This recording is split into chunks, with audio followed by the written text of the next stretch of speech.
আসসালামু আলাইকুম। Hi guys, আপনারা সবাই কেমন আছেন? আশা করি ভালো আছেন। তো আমার ছেলে আর আমি খাচ্ছি কচু শাক রান্না করেছি, শুধু রসুন পেঁয়াজ সরিষা তেল আর লবণ, জাস্ট আর কিচ্ছু দেইনি। মশলা যেহেতু দেইনি সেই জন্য লাল হয়নি। আর এই যে শিং মাছ ভর্তা, মধ্যবর্তী ফ্যামিলি তো আর বেশি কি করব। এই আমার ছেলের খাবার, আমার ছেলে খাচ্ছে। আর এই যে আমি খাচ্ছি, বাঙালি কথায় আছে না, মাছে ভাতে অভ্যস্ত, কচু শাক শিং মাছ। তো গাইস, আমি নতুন চ্যানেল খুলছি, আপনারা সবাই আমাকে সাপোর্ট করবেন।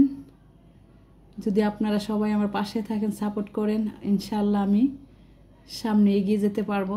যেহেতু আমার এত কিছু করার মতো কোনো ইনভেস্ট তৌফিক নেই, জাস্ট আমি কি করি, কি করছি, কি খাচ্ছি এটাই আপনাদেরকে দেখাবো। তো আমার ছেলে এখন খাবে। হ্যাঁ, বিসমিল্লাহির রহমানির রহিম। আমিও খাচ্ছি গাইস। তো এইভাবে না খেলে বুঝবেন না, বাঙালি খাবার অ্যাকচুয়ালি খুবই সুস্বাদু। এই যে আমি খাচ্ছি, বিসমিল্লাহির রহমানির রহিম। গাইস, এইভাবে রান্না করে খেয়ে ট্রাই করে দেখতে পারেন।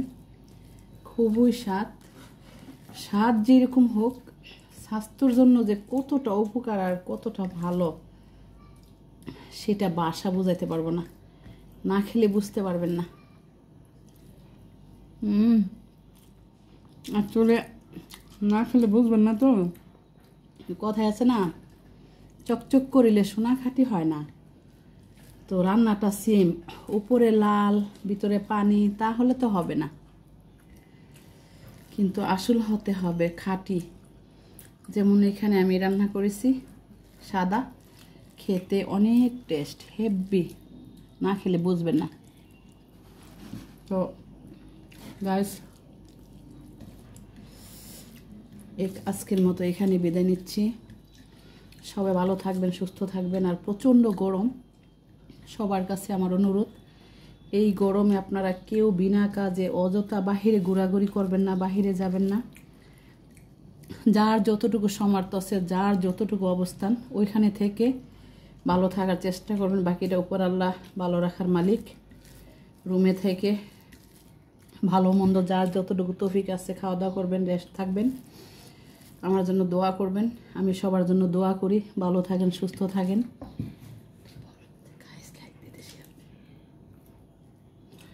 তো সাপোর্ট করবেন প্লিজ প্লিজ প্লিজ। আল্লাহ হাফেজ। কত বড় নলা দিয়ে খাচ্ছি ভাই, আবার সহ্য হচ্ছে না, আমি খিদা সহ্য করতে পারি না। আল্লাহ হাফেজ।